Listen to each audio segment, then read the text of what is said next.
তো একটু আগে আমি আর আমার জামাইবাবু একটা অ্যাকোরিয়াম কিনে আনলাম। তো এখনও সেট হয়নি অ্যাকোরিয়ামটা, তোমাদেরকে আমি অ্যাকোরিয়ামটা দেখাচ্ছি আগে।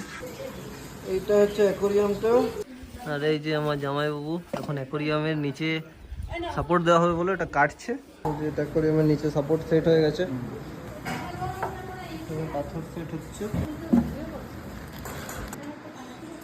এরপর এখানে পাথরগুলো সেট করা হচ্ছে। এই হচ্ছে অ্যাকোরিয়ামের আমাদের ফাইনাল লুক। ফিল্টারটার উপরে পাথর দিয়ে রাখা হয়েছে কারণ ফিল্টারটা উঠে যাচ্ছে। এবার মাছের প্যাকিং খোলা হচ্ছে, এর ভেতরে মাছ আছে, আর মাছটা যখন ছাড়া হবে তোমাদেরকে আমি দেখাচ্ছি। আস্তে আস্তে উপরটা বন্ধ করে রাখতে হবে।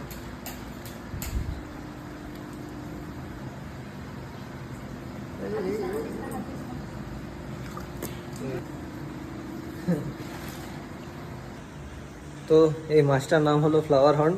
আর তোমরা কোনো ভালো নাম সাজেস্ট করতে পারো, ওর কি নাম দেওয়া যায়?